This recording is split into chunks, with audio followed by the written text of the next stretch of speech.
Merci. La parole est à notre collègue Gérard Lahellec pour le groupe communiste républicain citoyen et écologiste. Vous avez la parole. Merci Monsieur le Président, Mesdames et Messieurs les ministres, mes chers collègues. Ma question s'adresse à Madame la ministre chargée des personnes handicapées.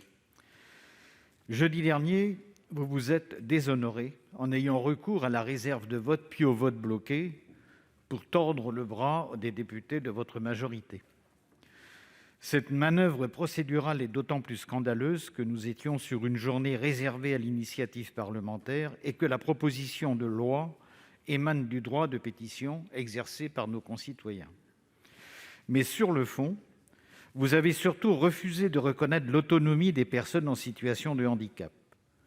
En refusant d'individualiser le calcul de l'allocation aux adultes handicapés, vous avez préféré renvoyer chaque personne dépendante du fait de son handicap à une autre forme de dépendance, la dépendance économique vis-à-vis de leur compagne ou de leur compagnon de vie. Cette humiliation pour la personne dépendante est pourtant dénoncée par l'ensemble des associations.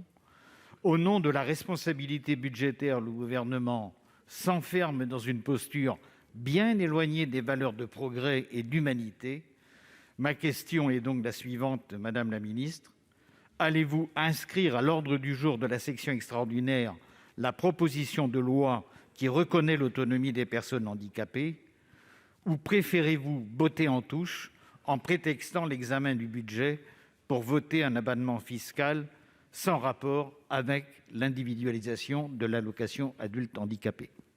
Merci. Pour vous répondre, la parole est à Madame la secrétaire d'État en charge des personnes handicapées, Madame Sophie Cluzel. Madame la ministre, vous avez la parole. Merci, Monsieur le Président, Mesdames et Messieurs les sénateurs. Monsieur le sénateur, quel dommage de voir tout ce travail commun que le Gouvernement a mené depuis le début du quinquennat avec le Parlement, avec les députés, avec les sénateurs en matière de handicap, remis en cause au nom de l'opportunisme politique. Vous dites que le Gouvernement fait preuve de frilosité. Vous dites que le Gouvernement fait preuve de frilosité budgétaire. 2 milliards d'investissements sur ce quinquennat pour l'allocation adulte handicapé. 2 milliards. Vous vous êtes indigné sur la baisse de 5 € des APL et vous méprisez de l'autre côté une augmentation de 100 € par mois de l'allocation adulte handicapé. 100 € de plus portés à 900 € par mois pour plus de 1 million d'autres personnes. Non, monsieur le sénateur, notre approche n'est pas guidée par la seule volonté budgétaire. Elle est guidée par le fait d'assurer un système social basé sur des principes de solidarité et de redistribution. Elle est guidée par la conviction que les personnes en situation de handicap ont des compétences qui sont des citoyens à part entière. Et vous réduisez un abattement fiscal, au contraire, une avancée majeure pour les personnes, une avancée qui a tout à voir avec l'autonomie, puisque c'est 110 € plus par mois, en moyenne, pour les bénéficiaires qui sont en couple de l'AAH. C'est plus de 180 € de gains pour les couples dont le revenu du conjoint est situé autour du SMIC. Au nom des valeurs que votre groupe porte, vous devriez vous réjouir que l'on flèche l'argent vers ceux qui en ont le plus besoin et pas vers les plus aisés, comme le fait la déconjugalisation.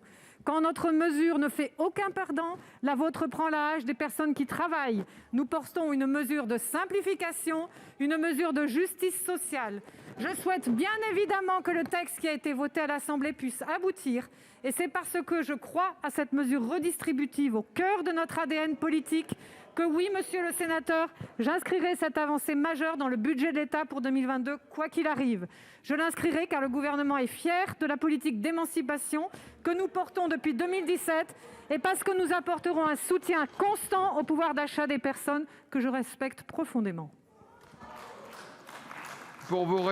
Monsieur Lahellec, vous avez... Madame la ministre, votre entêtement à imposer la prise en compte des revenus des conjoints dans le calcul de l'allocation adulte handicapé pour faire des économies budgétaires est en réalité dogmatique. Vous refusez la proposition d'individualiser l'allocation d'adulte handicapé, dont le chiffre est estimé à 750 millions d'euros, et vous défendez votre proposition d'abattement fiscal de 200 millions, qui ce n'est pas rien, 200 millions. Pour trouver les 500 millions nécessaires, il suffirait par exemple d'imposer les dividendes des actionnaires à hauteur de 1%. Par exemple, mais toute autre proposition pourrait être la bienvenue. Voilà. Donc Bon. nous regrettons que le Terminé. gouvernement fasse ce choix. En tout cas, nous saurons nous en souvenir avec les associations des personnes handicapées.